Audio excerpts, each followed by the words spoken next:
Hello, good afternoon. Good afternoon, everyone. Sige po, let's go ahead. First question po, you mentioned kanina na fake news yung balita na nag-request si VP Sara ng private meeting with President Marcos. We ask for the siguro opinion ng defense team kung ano po kaya ang motibo sa likod po nitong ulat na ito. Well, sa defense naman, sa totoo lang, wala kaming opinion. Hindi na namin pinansin yung balita na yan. In fact, I was very hesitant to even confirm it with the Vice President because knowing her, nung nabasa ko pa lang yung news, hindi na talaga ako naniwala dun sa news. But I had a chance to talk to the Vice President. So sinabi ko lang sa kanya na baka matanong ako dito sa issue na ito kung ano yung posisyon niya, anong gusto niyang sabihin. And she agreed with me dun sa naging suggestion ko na i-diretso ko na talagang fake news siya. At hindi siya nalalayo doon sa news, a few months ago na kesyo na ba ito daw ako ng laptop or kung ano man, or kung hindi man ako, kahit sino sa defense team. At hindi rin siya nalalayo dun sa statement that was attributed to me the other day na alam nyo naman, being here, na never ko sinabi. No? Attorney, next question po. Okay. Sige, Last online press conference, sinabi po ni Attorney Paulo Panelo na pwede po daw maging star witness ng defense team kung sakaling po maimbitahan si Ramil Madriaga ng prosecution dito po sa impeachment trial. Well, look, the truth of the matter is, si Mr. Madriaga is listed as a witness prosecution ayon sa kanilang pre-trial brief. He's also listed as our witness sa aming pre-trial brief. But si Attorney Panelo is not part of the defense team. Although I appreciate what he's doing, dun sa kaso na grave threats, no? Kasi dun talaga yung Madriaga, it's not grave threats, sorry, the perjury cases. Rather, dahil doon talaga yung kay Mr. Madriaga. Pero sa amin, we don't telegraph our moves. So tingnan na lang natin kung kinakailangan na i-present siya o hindi. Pero sa ngayon, hindi muna kami magbibitaw ng anumang statement kung sino yung mga witnesses na ilalabas natin. Pero attorney, pwede nga ba siya maging star witness ng defense?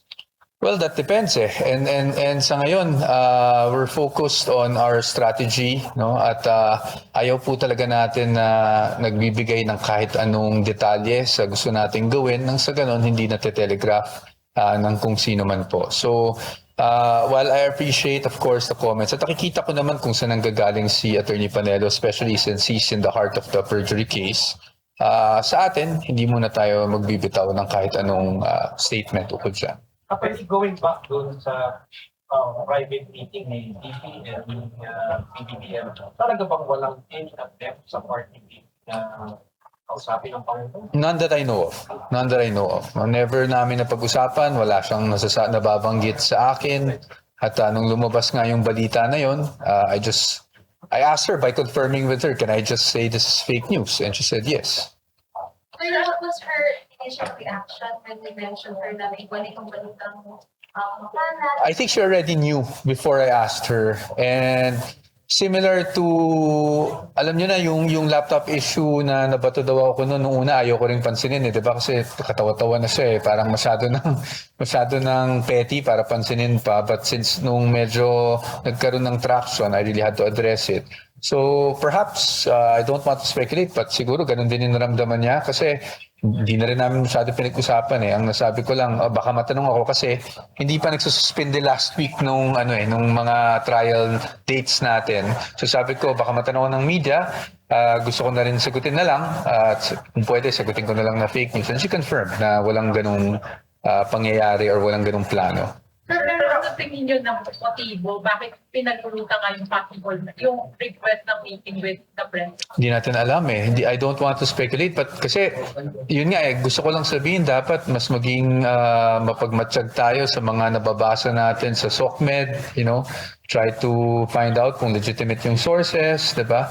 Kasi ang dami na talagang mga fake news na kumakalat. Kaya nga nung kamakailan, and I thank, of course, Representative Redon for his patience and understanding kasi nung lumabas din yung statement na kasi nakikipagdebate daw ako sa kanya na kaming dalawa, wala naman kaming both ends. Never naman kami nagdebate talaga ng ganun. So I found the need to issue doon sa ating group chat ng statement para lang maklaro yung bagay-bagay at hindi na lumaki pa yung ganyang fake news. Attorney, any comment or sagot ng depensa doon sa sinasabi ng prosecution na mga smoking gun answers ang binitiwan ni Acosta? Well, that's their position. As you know, we're advocating for different points of view. So, while we may disagree, di ba, yung appreciation naman yan, parati kong sinasabi, is really up to the impeachment court, the senator judges, kung ano yung naging appreciation nila. So, of course, the prosecution will say their piece and have their side. The defense will also have her side. But at the end of the day, it will really depend kung paano na-appreciate ng ating mga senator judges yung mga naging pahayag ni Ms. Acosta sa kanyang testimonya. During the recross, it was brought up that Acosta met with one of your lawyers. Do you know the nature of that meeting? Can you expound on that meeting? I wasn't aware. I wasn't present in that meeting. According to Ms. Acosta, it was a few weeks ago, 2 weeks ago, I think that's what she said. And basically what she mentioned was that she was just asking what to expect, no, during the proceedings. So, but I personally have no personal knowledge about what transpired and what was the exchange because I was not present in that meeting. And hindi sanction ng defense team yung meeting na yun. Well, ako di ko alam kung ano, no, but that's ang sa amin naman sa lawyers, it's more of we're very careful kasi with the witnesses kasi while Ms. Acosta is also listed as our pwede naming maging witness, 'di ba? Like last year pa lang kasama na siya sa iniisip namin ng mga witnesses dahil siya naman talaga yung SDO. We're very careful nowadays, especially pag under subpoena na, hindi na namin talaga kinakausap. Kung lumapit man ng itong mga witnesses, ang masasabi lang kasi namin is more on broad strokes, like maybe what to expect, paano ba yung procedure, sinong unang magtatanong, no? But as to the details kung paano sagutin yung tanong for ethical reasons, we're very careful about that. Attorney, yung hearing kanina may mga lumabas na bagong pangalan. At mayroon pa mga binabanggit si Attorney Ligutan na modus, scam, kasuklam-suklam. Sa publikong nakikinig, pwedeng isipin na talagang yung confidential fund ay nagkaroon ng corruption. Oo. Paano niyo ho ipaliliwanag ito? Doon sa isipin na ito na yun. Ito na yung gusto nilang marinig from the prosecution. Well, unang-una sa lahat, no, we objected to the use of those words kanina at nagpapasalamat naman tayo sa presiding officer na na stricken off the record, lalo na yung word na scam at yung modus, sinabi naman ng ating presiding officer na maaari namang sabihing standard operating procedure dahil pag sinabing modus, may insinuation kasi yun no, na baka ma-mislead ang publiko. But nonetheless, we, of course, different styles for different lawyers. We appreciate that.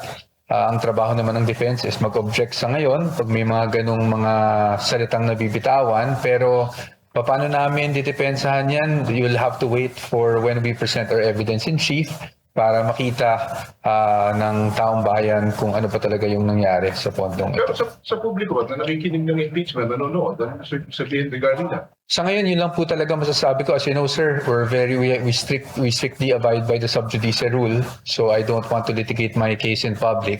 Siguro sa publiko, sa ngayon kasi nakikita nyo pa lang is the side of the prosecution. So hintayin lang po siguro, maging patient lang tayo para naman hintayin natin yung turn naman ng defense, no? Na kami naman ang maglabas ng aming evidence in chief o mga ebidensya. Si Colonel Chico ho ba ay gagamitin din ng defense para mapasubalihin yung mga pinanggit kanina? Hindi pa namin po ito ibubunyag kung ano yung gagawin natin. I really beg for your indulgence and your understanding, but we really don't want to telegraph our witnesses. Sir, pero nakikita niyo po ba na parang hesitant ang prosecution na ipatawag si Colonel Chico considering maraming senators na nagtatanong bakit hindi pinapatawag si Colonel Chico? Well, I don't want to say hesitant and cast aspersions against the prosecution.